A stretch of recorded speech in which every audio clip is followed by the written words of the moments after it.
Ah, jambo mtazamaji wetu ambao wale wanatufuatilia hapa, tumeweza kufika katika eneo bunge la Mumias Mashariki ambao ni gatuzi la Kakamega, na tumeweza kumtembelea mmoja wa wale ambao unajulikana kama caretaker wa eneo hili katika gatuzi letu la Kakamega, ambaye kwamba pia ni mmoja wa mwandani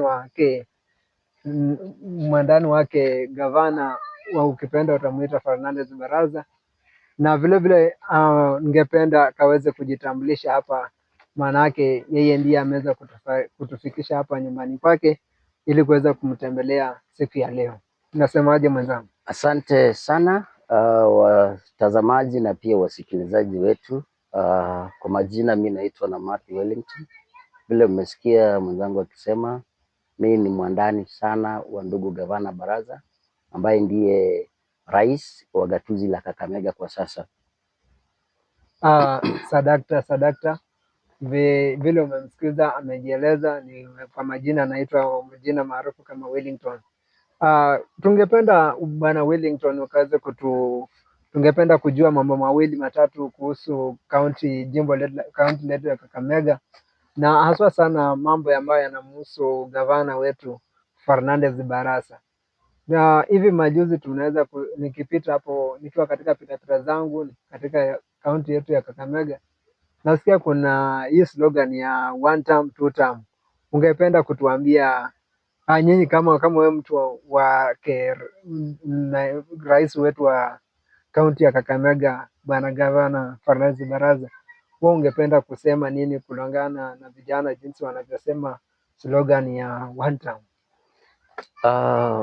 Mwanzo kabisa nataka nishukuru Maulana ni kwa nafasi hii ambayo alitupa tuwe wazima, pia akampa ndugu yetu gavana nafasi ya kuwa kiongozi katika gatuzi hili la Kakamega.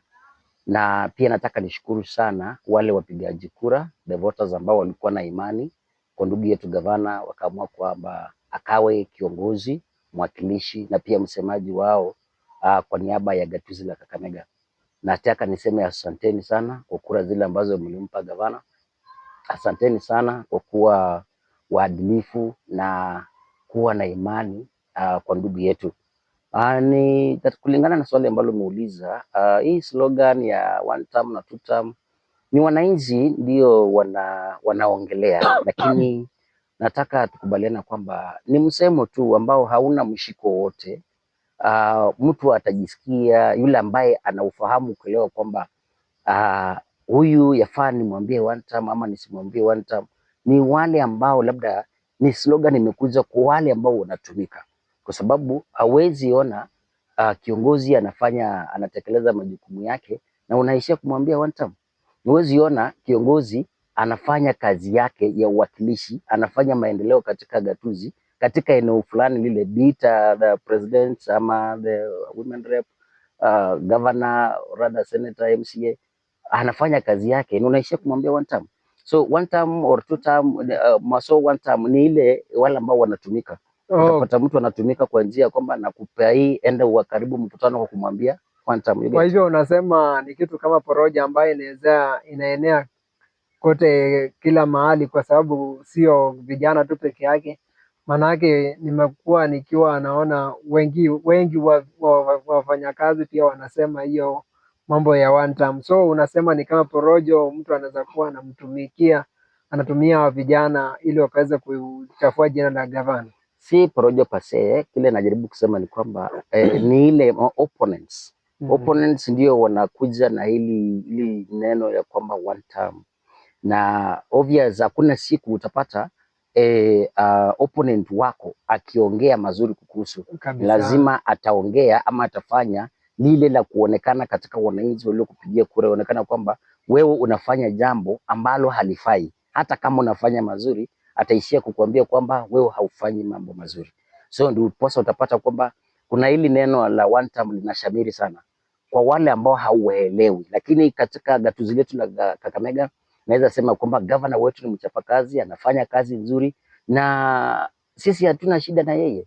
Kazi ile anafanya, sisi tunazidi kumwambia kwamba ataendelea na aendelee kufanya kazi katika gatuzi la Kakamega. Oh, okay, sadakta. Kwa hivyo swali lingine la pili ni kwamba labda kwa wale ambao wanasema slogan ya kusema ni one term kwa gavana wetu, unafikiria ni jambo lipi ambalo linapaswa gavana kulifanya angalau akaweze kubadilisha mtindo huo ama kubadilisha maongezi hayo kutoka kwa hawa vijana? Maanake tunatarajia vijana wakaweze kuiga mfano mwema na wakaweze kujikimu maisha, kupata kitu ya kujikimu kwa maisha. Gavana anaweza kuwa na mpango upi? Kile ambacho ninaelewa gavana ni manager, na yeye hataacha kufanya kazi kwa kufuata hizi sauti za chura. Kuna msemo unasema katika lugha ya Kiswahili ya kwamba kelele za chura hazimzuii ng'ombe kunywa maji. So yeye alichaguliwa na ako na deni na wana Kakamega la miaka mitano, ambapo najua baada ya miaka mitano tena, kwa sababu ya utendakazi wake, atakuja uliza kipindi kingine cha miaka zingine 5, ambapo kwa jumla itakuwa 10. Ukiangalia 6 pillars za gavana ni kwamba kila pila yake, ile manifesto yake ambayo alikuwa nayo, ukikuja kwa health, ukikuja kwa wealth creation, development, food security, zote unapata kwamba kila kitengo gavana amejaribu kufanya vile alivyoahidi wananchi wa Kakamega. So wale ambao wanakuja na hili swala la one term and whatever, ni slogan tu inatokea kwa wale maasidi, wale ambao ni opponents wake. Na kweli ukiangalia kwa yule mwana Kakamega ambaye alipiga kura katika gatuzi hili, ana kila sababu ya kusema kwamba gavana amefanya kazi. Kwa hivyo mimi nataka niambie wale ambao wanakuja na hii slogan ya kwamba gavana sijui one term sijui nini, wajaribu kuangalia na kukompea gavana katika utendakazi wake. Je, katika 6 pila zake kuna pila gani ambayo hajaifanyia kazi ama hajaitekeleza kulingana na vile aliahidi wakaaji wa Kakamega? Ukiangalia katika education kuna vitu mingi sana gavana anafanya. Kama kiwa kipindi cha kwanza gavana amepeana basari, gavana amejenga ECD, gavana ameleta ile sponsorship, anasaidia wale familia ambazo hazijiwezi kupeleka watoto shule. Gavana amehakikisha kwamba at least ile shule ya pale chini inapata ECD, na si ECD tu, it is an ECD complete unit. Anaweka darasa, anaweka jikoni, anaweka vyoo pale, na pia anaweka maji, kitu ambacho hakikuwa ifanyika katika gatuzi hili. Nakumbuka kwamba inafanyika hivyo na ni chini ya miaka 5. So sisi wana Kakamega tuko na kila sababu ya kusema kwamba tulipata meneja ambaye kwa hakika anajua ni nini alikuja kufanya katika gatuzi la Kakamega. Wale ambao wanainuka na porojo zingine, wale ni wale wako na nia ya matumbo yao, hawana hoja kabisa ya wananchi wa Kakamega. Asante Bwana Wellington.